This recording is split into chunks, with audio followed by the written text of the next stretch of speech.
kita tinggal beberapa hari sahaja lagi sebelum kita menyambut Aidilfitr, dan biasalah bila dah dekat-dekat nak raya ni, teka-teki yang bermain di fikiran masyarakat Islam di Malaysia bila kita nak raya. Ada yang kata hari Jumaat, ada pula yang kata hari Sabtu. Jadi kenapa penentuan hari raya ini sesuatu yang agak misteri kepada masyarakat Malaysia?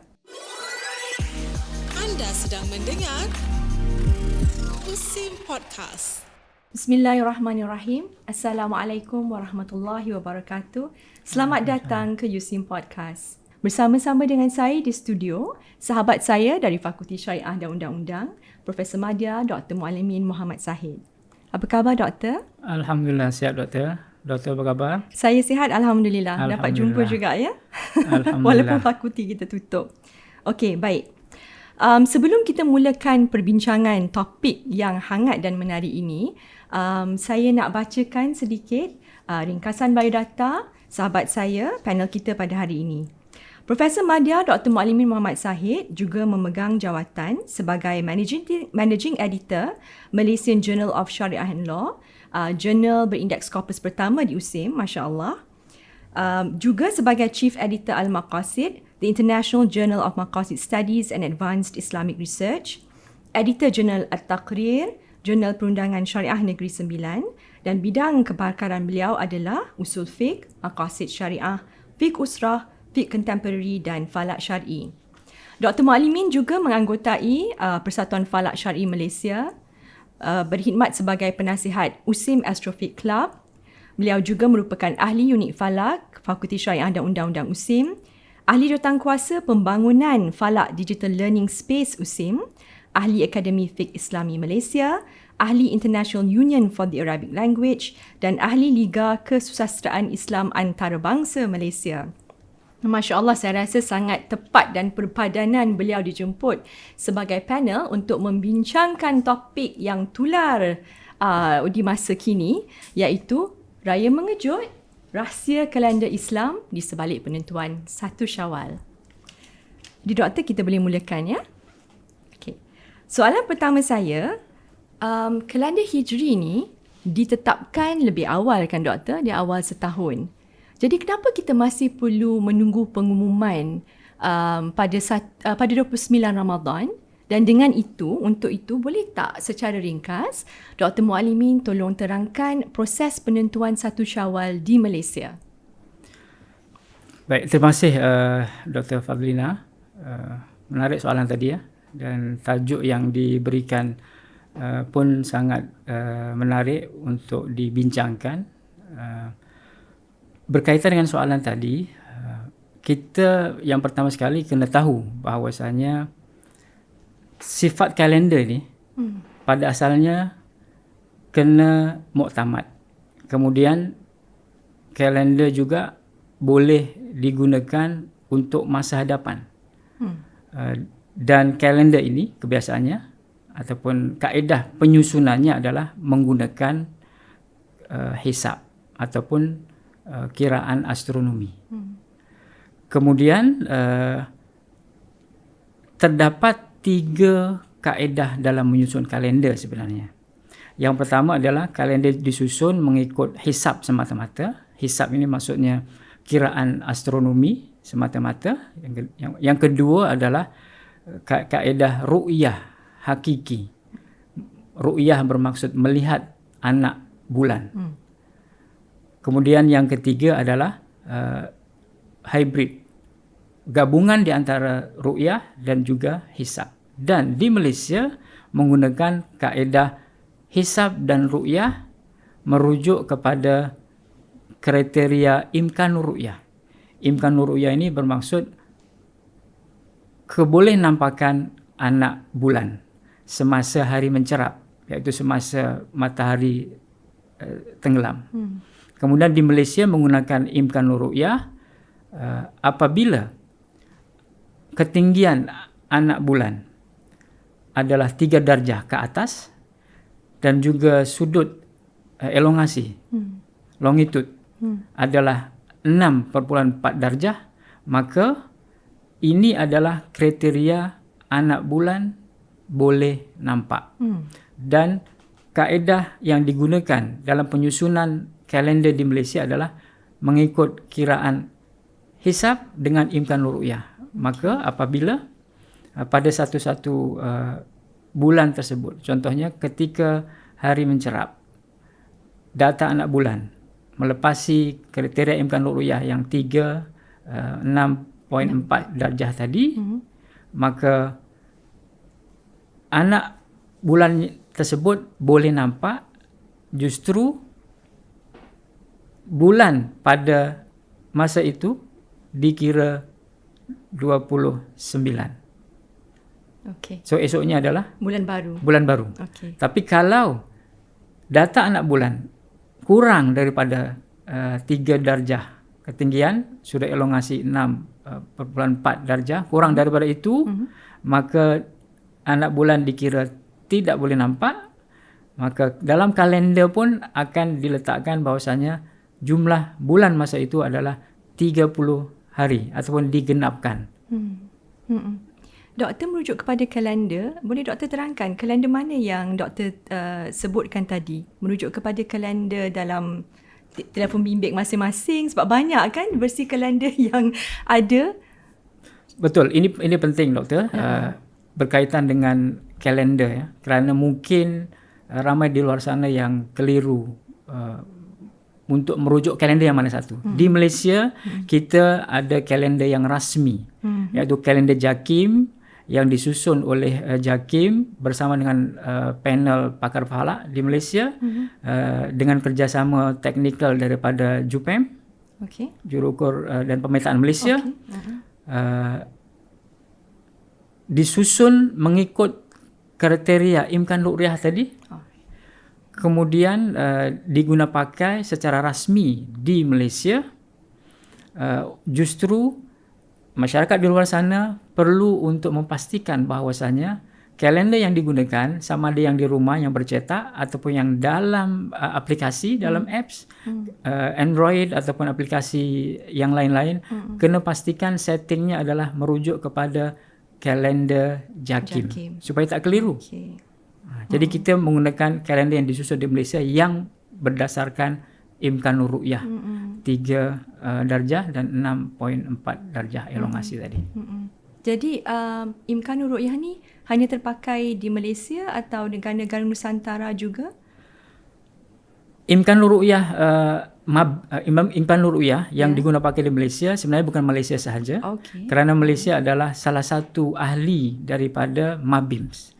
Jadi kebiasaannya kita sebut kriteria imkanul ru'yah ini adalah kriteria imkanul ru'yah MABIMS. Maksud MABIMS adalah kesepakatan Menteri Agama Brunei, Indonesia, Singapura dan Malaysia.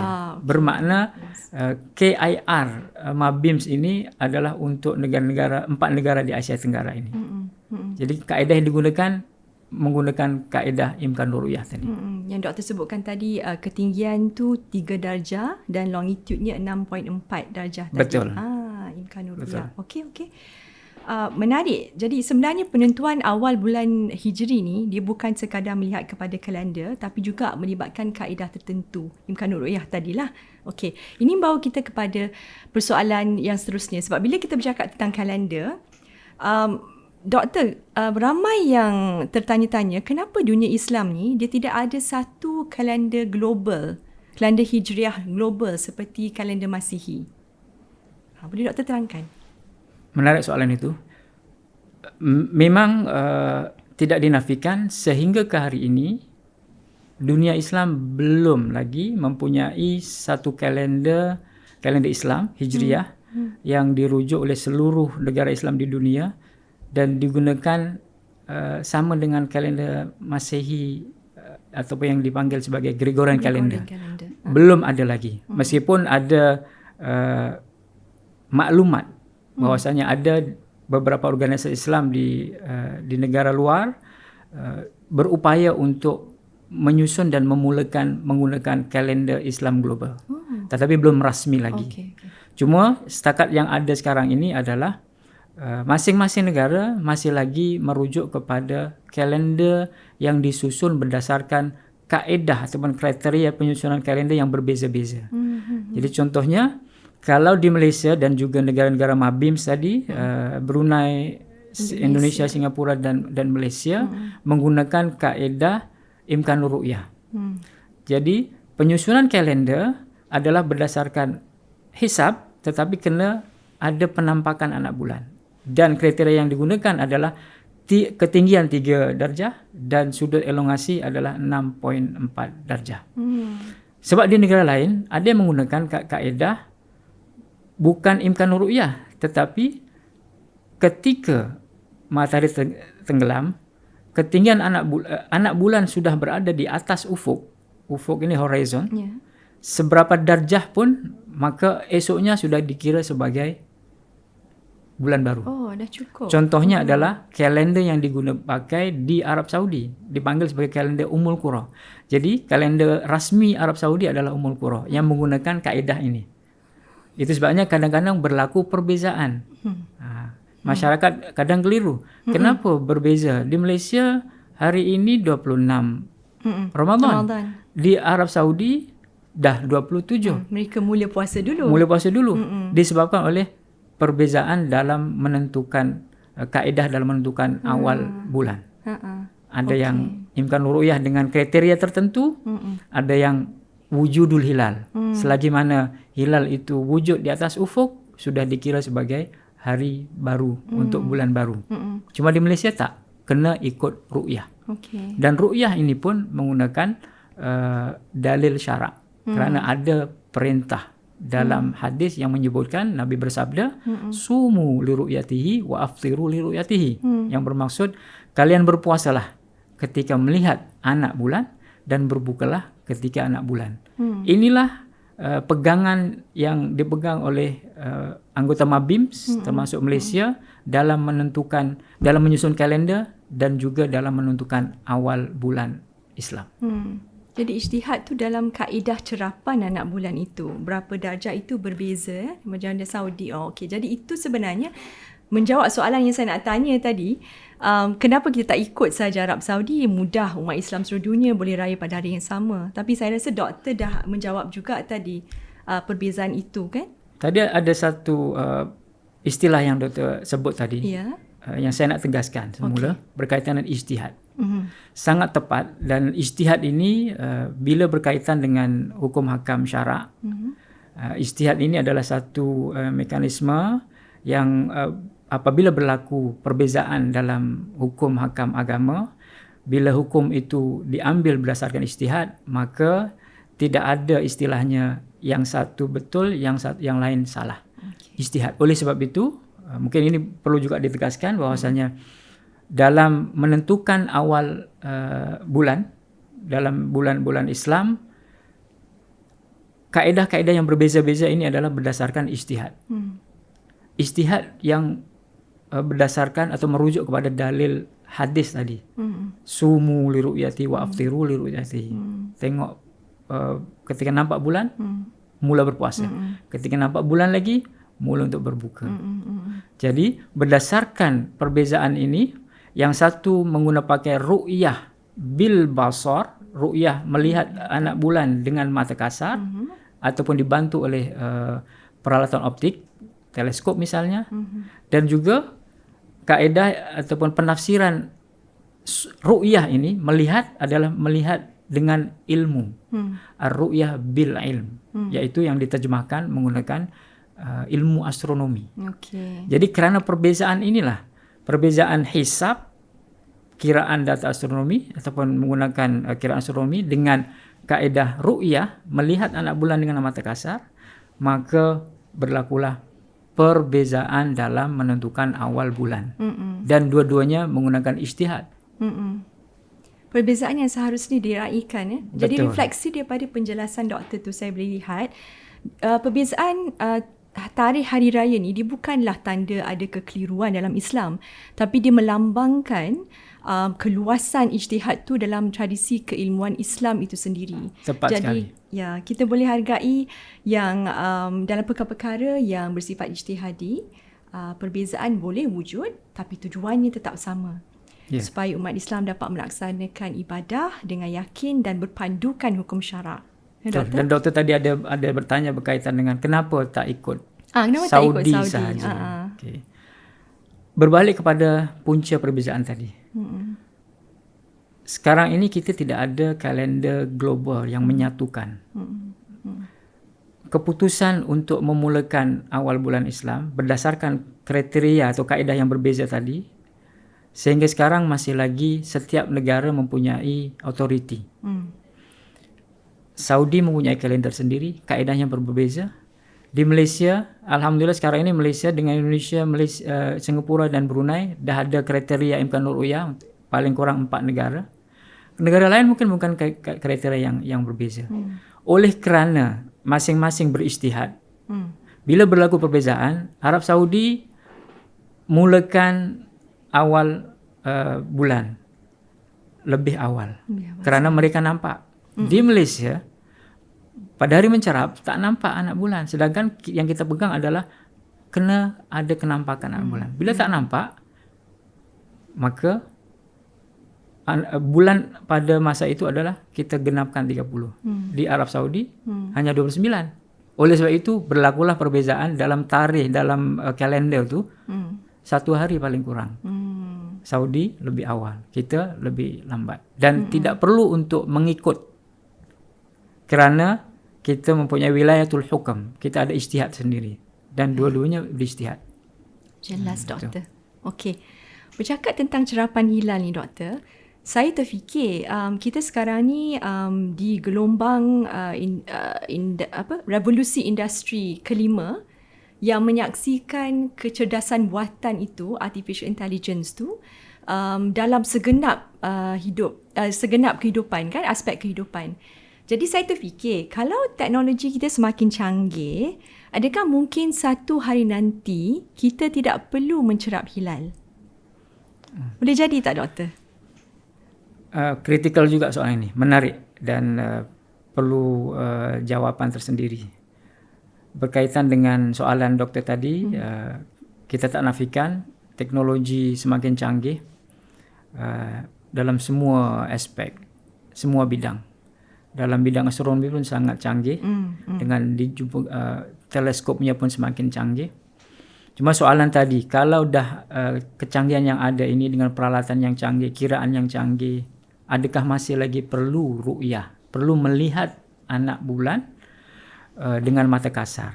Setiap akhir bulan berkumpul di balik cerap, kemudian nak pastikan untuk melihat anak bulan. Sedangkan mengikut data astronomi, dah tahu dah tinggi rendahnya, sama boleh nampak ataupun tidak.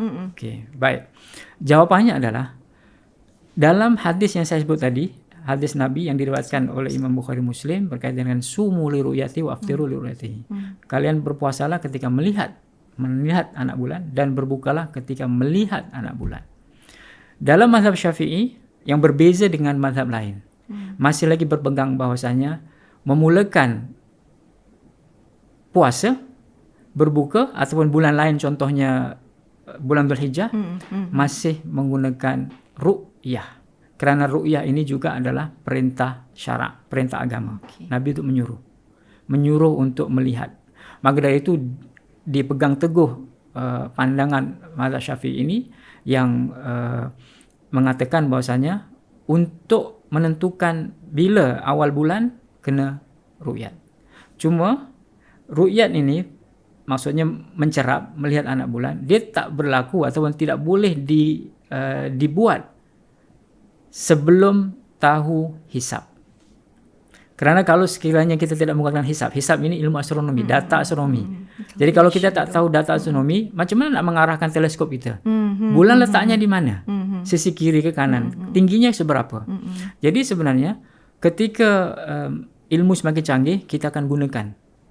Jadi ilmu teknologi dan kecanggihan alat astronomi kita gunakan untuk contohnya dari segi ru'yah ini, ilmu astronomi, kiraan data astronomi kita gunakan, atau hisab ini kita gunakan untuk mengetahui di mana letak anak bulan. Kemudian ru'yah pun kita menggunakan teknologi juga, kerana kita bukan hanya mata kasar tetapi kita menggunakan teleskop juga.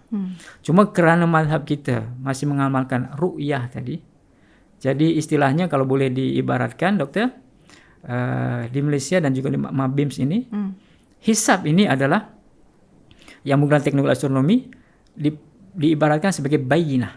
Bayinah itu adalah bukti fenomena alam. Okey. Bayinah, bukti. Kita buktikan di mana. Kita menggunakan data astronomi. Kemudian ru'yat pula. Ru'yat pula ini ru'yat yang menggunakan teknologi juga diibaratkan sebagai syahadah. Penyaksian. Syahadah ini adalah kesaksian atau penyaksian melihat anak bulan secara langsung. Okay. Jadi sebenarnya kriteria imkan ru'yah ini menggabungkan di antara teknologi dan juga syarak. Maka berbalik kepada soalan tadi, adakah suatu saat nanti tak perlu?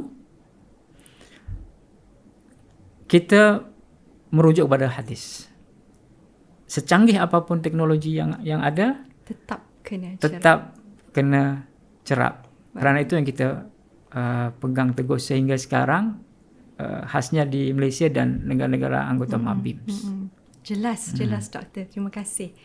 Jadi apa saya boleh simpulkan, sebenarnya penentuan awal bulan kalender Hijri ni dia melibatkan satu usaha ilmiah yang menggabungkan teknologi moden, pengalaman manusia dan terutamanya panduan hukum syarak. Jadi dia memang satu usaha ilmiah, dia bukan saja melihat kepada satu perspektif, tapi dalam kes kita yang doktor sebut tadi, kalau di Mabims tu dia menggabungkan kita ada ru'yah dan juga kita ada hisab. Masya Allah. Okey. Dan untuk buat tambahan doktor, baik. Penyusunan kalender di Malaysia, kerana kalender ni seperti yang saya sebut tadi sifatnya adalah kena muktamad, kena boleh digunakan untuk masa hadapan. Itu yang kadang-kadang boleh berlaku perbezaan yang saya sebut tadi di antara negara. Cuma penyusunan kalender di Malaysia ini adalah menggunakan hisab dan ru'yah, imkan ru'yah dengan kriteria KIR 3 darjah ketinggian dan juga 6.4 sudut elongasi. Jadi dua-dua digunakan. Dia bukan setakat hisab saja. Kena ada ru'yah. Boleh nampak ataupun tidak hilal masa itu. Maka kalau tak boleh nampak, dalam kalender itu akan tertulis 30 hari. Okey, supaya tak keliru. Bila cakap pasal 29 ke 30 hari ni, kita dah sampai kepada soalan yang paling tular sekali doktor. Beliau cakap kan nak menjelang Hari Raya Aidilfitri ni. Jadi sekarang ni memang pelbagai persepsi, tanggapan, terutamanya di media sosial lah, tentang tarikh 1 Syawal pada tahun ini. Dan ini disebabkan apa yang pernah berlaku pada tahun 2022 dulu. Saya kira Dr. Malimin dan para hadirin, penonton dan pendengar yang dirahmati Allah sekalian masih ingat lagi apa yang berlaku. 1 hari bulan Mei 2022 adalah tarikh pengumuman 1 Syawal yang dibuat oleh Yang Berbahagia Datuk Penyimpan Mohon Besar Raja-Raja. Dan pada waktu itu kita jangkakan 1 Syawal jatuh pada 3 Mei 2022. Tapi apa yang terjadi adalah sesuatu yang mengejutkan. Diumumkan bahawa raya keesokan harinya, maknanya 2 Mei 2022. Jadi agak kelam kabut lah malam tu doktor. Saya dengar ada yang sampai menunggu di depan rumah pembekal daging segar pada jam 2 pagi sebab nak dapatkan bekalan untuk masak rendang pada malam tu juga. Okey. Jadi boleh tak doktor terangkan bagaimana peristiwa itu boleh berlaku? Raya mengejut tahun 2022 dulu. Okey, menarik soalan ini ya, dan mungkin ramai yang tertunggu-tunggu juga untuk tahu jawapan kenapa berlaku raya mengejut dan sebagainya itu. Sebenarnya istilah raya mengejut, dia istilah awam, orang awam yang berikan istilah itu. Dalam kajian ilmu falak itu tidak ada istilahnya mengejut ataupun tidak mengejut. Kerana semuanya telah ada kiraannya tersendiri. Cuma yang berlaku masa itu yang dipanggil raya mengejut, kenapa, apa peristiwa yang berlaku sebenarnya? Jadi raya mengejut yang dimaksudkan adalah dia peristiwa tarikh 1 Syawal tidak sama dengan apa yang tertera di dalam kalender. Kerana disebabkan oleh beberapa faktor. Kerana ketika hari mencerap, berbalik kepada kaedah tadi kan, kita tidak menggunakan kalender ini untuk keseluruhannya. Kalender ini hanya untuk pengaturan pentadbiran, kemudian untuk rujukan negara. Tapi untuk khususnya 3 bulan ibadat, bulan Ramadan, bulan Syawal dan bulan Dzulhijjah, tetap kena ada ru'yah, merujuk kepada ru'yah. Maka pada hari itu, pada hari mencerap, ketinggian anak bulan dengan sudut elongasi anak bulan sangat hampir dengan kriteria yang ditetapkan oleh MABIMS di Malaysia. Sangat dekat. Kriteria yang ditetapkan adalah tinggi 3 darjah. Sudut elongasi 6.44 darjah. Masa itu ketinggian itu lebih daripada 4, hampir 5. Atau 5 something. Sangat tinggi, melepasi. Maknanya ketinggian sudah melepasi. Cuma sudut elongasi masih lagi 5. Sepatutnya 6 kan? Tapi dia 5 atau 5.7 dan sebagainya. Dia sangat dekat, sangat dekat, betul? Sangat dekat. Dah dekat. Bahkan ada satu tempat itu dah 6 lah. Tak cukup 0.4 lagi. Okay. Maka dalam kalender bila tidak menepati minimum yang ditetapkan dalam KIR tadi ataupun KIR MABIMS tadi, kriteria MABIMS, maka dalam kalender ditulis hari dalam bulan tersebut adalah sebanyak, atau Ramadan pada bulan tersebut adalah 30. Oleh sebab itu tertulis dalam kalender 3 Mei. Kan? Betul. Cuma ketika hari mencerap, begitu datanya ini adalah sangat hampir dengan syarat kriteria imkanul ru'yah yang ditetapkan di Malaysia dan juga MABIMS, maka sebanyak 29 pusat cerapan, balai cerap di Malaysia yang rasmi mula mencerap hari itu. Jadi selepas matahari tenggelam, maka ada satu balai cerap di Malaysia, iaitu yang paling barat ataupun paling timur, paling timur, iaitu di balai cerap Labuan. Di Sabah. Labuan Sabah. Ketika itu cuaca sangat cerah, langit memang biru lah, dan ditakdirkan pegawai-pegawai yang mencerap masa itu berjaya melihat anak bulan, nampak anak bulan itu. Ketika nampak, disahkan oleh yang lain-lain, hampir 30 yang menyaksikan. Cuma tidak diumumkan lagi, disimpan. Sebab di Malaysia, kaedah untuk mengumumkan puasa raya ataupun Dzulhijjah, dia kena memastikan bahawasanya seluruh balai cerap di Malaysia yang 29 tadi itu, mungkin sekarang jadi 31, ada yang baru, kena siap dulu. Sama ada nampak ataupun tidak. Dan 28 balai cerap di Malaysia yang lain semuanya tidak nampak, kecuali di Labuan Sabah. Oleh sebab itu pengumuman masa itu agak lambat sedikit. Dia tertunda sikit. Kerana memastikan sama untuk misalnya bila ada yang nampak, siapa yang jadi saksi, kemudian disumpah, bila diterima akan dilaporkan kepada mufti. Mufti akan melaporkan kepada jawatan kuasa dan diterima, diperkenan oleh Duli Yang Mulia Sultan. Kemudian semuanya dah sah, diperkenan, maka penyimpan mohor besar Raja-Raja Melayu umumkan yang raya pada masa itu adalah 2 Mei, bukan 3. Tak sama dengan kalender.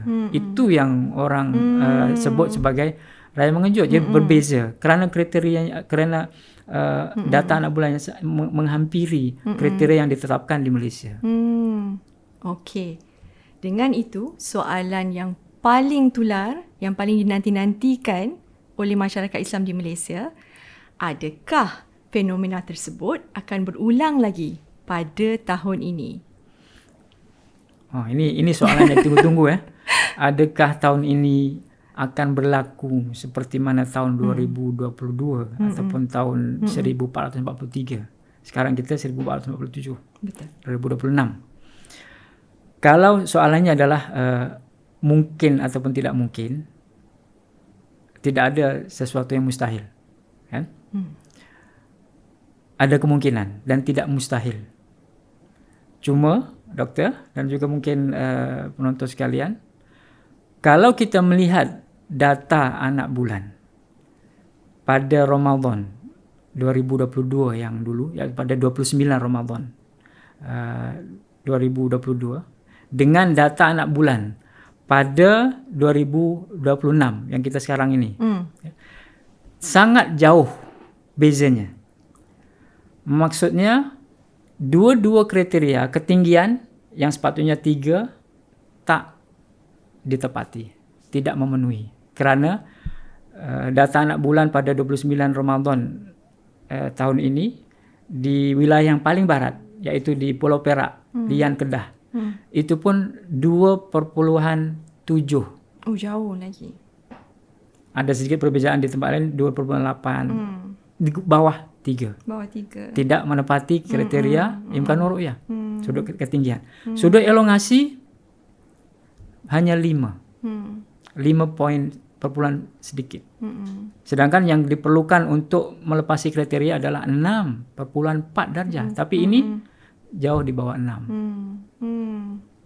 Dan nampak Faham? Jadi tak sama data yang dulu dengan yang sekarang. Okey. Apabila dah ada perbezaan, bukan CP-CP, bukan hampir, maka kerana kaedah imkan ru'yah yang dirujuk oleh kerajaan Malaysia dalam menyusun kalender, oleh sebab itu kalender JAKIM yang disusun adalah bahawasanya Ramadan pada tahun ini berjumlah 30 hari. Okey. Kerana ketidaknampakan hilal, kerana data anak hilal masih di bawah kriteria imkanur ru'yah. Tahun 2022 tu dah CP-CP dah CP-CP dekat. sebab ketinggian dah melepasi. Hanya elongasi saja, tak cukup satu. Ini dua-dua tidak Yang menepati. ini dua-dua tidak menepati. Okey. Okey. Jadi kemungkinan besar seperti mana yang ada dalam kalender itu. Maknanya 30 hari untuk bulan Ramadan pada tahun ini. Okey. Adakah anda lega atau kecewa mendengarkan penjelasan Dr. Muallimin ini? Baik. Okey. Jadi saya rasalah doktor, raya mengejut seperti mana terma yang diberikan oleh masyarakat umum ni, masyarakat awam ni, dia sebenarnya menunjukkan kepada kita bahawa masih terdapat ruang untuk kejutan-kejutan kecil berlaku berdasarkan fenomena alam semesta. Jadi itu kebesaran Allah Subhanahu Wa Taala, kan? Dan mengajar kita juga untuk kita sentiasa tenang dan bersedia untuk apa-apa keputusan yang diumumkan, biar kita hadapinya dengan tenang, jangan kecewa, buat persiapan seadanya. Okey, yang penting ia telah berpandukan hukum syarak dan juga gabungan hukum syarak dan ilmu astronomi. Okey. Saya ada satu soalan ni, soalan yang terakhir untuk doktor sebelum kita tutup. Ada segelintir yang mengatakan isu ni seolah-olah menunjukkan ada penjanggahan antara agama dan sains. Kalau dalam perspektif ilmu falak, bagaimana sebenarnya kedudukan kedua-dua bidang ilmu ni, doktor? Baik, soalan yang menarik juga berkaitan dengan agama dan sains ini.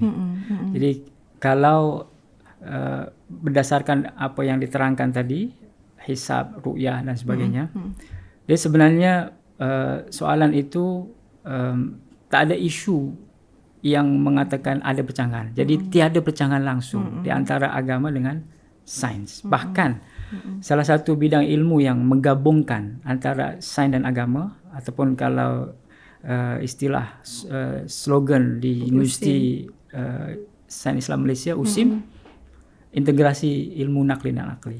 Dalam bidang falak, integrasi ilmu nakli dan akli itu memang sangat sebati. Dalam hisab sudah pasti menggunakan sains. data kiraan astronomi, data-data yang diperlukan untuk kiraan astronomi menggunakan sains. Ru'yat juga menggunakan peralatan yang perlukan sains. Ru'yat tidak boleh dijalankan sebelum ada hisab. Maka tak mungkin orang melihat anak bulan tanpa merujuk kepada data-data sains. Jadi dua-dua peralatan canggih, ilmu astronomi diguna pakai. Dan agama pun kita rujuk kerana ada perintah untuk ru'yah, melihat itu tadi. Okey. Jadi dalam tradisi keilmuan Islam tu tak pernah berlaku sains dan agama itu berjalan secara terpisah. Tapi sebenarnya saling melengkapi. Dan membuatkan kita dapat lebih memahami kebesaran Allah Subhanahu Wa Taala dalam pencipta alam semesta. Okey. Jadi kita boleh katakan juga macam mana saya nak ulang balik tegaskan apa yang Dr. Muallimin sebut tadi. Penentuan awal bulan tahun Hijriah ini sebenarnya satu contoh terbaik integrasi ilmu nakli dan akli itu sendiri. Okey. Doktor, tadi saya kata soalan terakhir tapi saya suka jugalah kalau saya nak minta doktor ringkaskan dalam mungkin satu ayat atau dua. Sebenarnya apakah rahsia di sebalik penentuan 1 Syawal? Boleh doktor rumuskan? Baik. Sebelum saya rumuskan dan saya sebut yang diminta tadi, harapnya para penonton dan masyarakat di luar sana jangan berspekulasi tanpa mengikut dan merujuk pihak-pihak yang berautoriti. Spekulasi yang tidak berasas, yang tidak merujuk kepada ilmu, sama ada data astronomi dan juga ilmu syarak, boleh mengelurukan masyarakat nanti. Jadi kata-kata terakhir daripada saya, penentuan awal bulan, sama ada awal Ramadan, awal Syawal dan juga awal Dzulhijjah, adalah berdasarkan perintah agama. Kaedah yang digunakan adalah ijtihad, yang merujuk kedua-duanya sama ada nakli ataupun akli, dan kita mempunyai pihak berautoriti yang boleh dirujuk. Maka apa-apa rujuklah pihak yang berautoriti. Kemudian kewajipan kita, apa yang kita boleh buat supaya tak rungsing dan tidak kecoh dengan perdebatan dan juga spekulasi yang ada, rujuk dan tunggu sahaja pengumuman penyimpan mohon besar Raja-Raja Melayu yang akan mengumumkan tarikh 1 Syawal pada 29 Ramadan nanti yang bertepatan dengan 19 Mac. Okay. Selepas mendapatkan data-data ataupun laporan dari 29 paling kurang balai cerap di seluruh Malaysia. Maka tugas kita tunggu pengumuman daripada pemerintah. Baik. Saya boleh rangkumkan dalam 3 perkataan. Trust the process. Betul Dr. Muallimin? Betul. Baik, Masya Allah. Alhamdulillah. Terima kasih banyak Dr. Muallimin meluangkan masa dan berkongsi ilmu yang sangat menarik, yang sangat bermanfaat untuk kami semua, para penonton pendengar USIM Podcast. Taqabbalallahu minna wa minkum. Taqabbal ya Karim. Terima kasih ya Karim atas undangan untuk berpodcast pada hari ini. Sama-sama Dr. Muallimin. Okey, jadi para pendengar dan penonton yang dirahmati Allah sekalian, di sebalik pengumuman penentuan 1 Syawal setiap tahun ni sebenarnya ada satu usaha besar yang menggabungkan pakar ilmu falak, ulama dan juga institusi negara bagi memastikan umat Islam dapat menjalankan ibadah dengan yakin dan berpandukan hukum syarak seperti mana yang telah kita dengar Dr. Al-Muallimin jelaskan tadi. Jadi sedikit sebanyak kami harap bahawa podcast pada hari ini, penjelasan, penerangan terperinci yang telah diberikan dapat memberi kita sedikit sebanyak pengetahuan dan ilmu dan pemahaman tentang penentuan 1 Syawal di Malaysia. Kami juga nak ingatkan bahawa kita semua masih lagi berada dalam fasa yang sangat istimewa, 10 malam terakhir Ramadan yang penuh keberkatan. Jadi moga kita tidak mensia-siakannya biidznillah ta'ala. Raya tetap raya. Ya, kita semua menunggu Hari Raya Aidilfitri.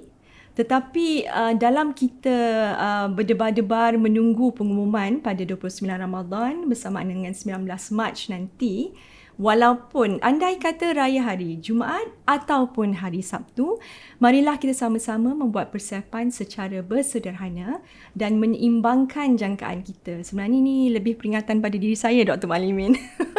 Kita semua. Kita semua. Jadi moga Ramadan pada kali ini benar-benar memberi kesan kepada kita dan membantu kita untuk menyambut Syawal dengan hati yang bersih, tenang dan penuh kesyukuran. Kami mohon maaf atas sebarang kehilafan di pihak kami. Kullu amin wa antum bi khair. Sekian, wabillahi taufiq wal hidayah. Assalamualaikum warahmatullahi wabarakatuh. Usim Podcast.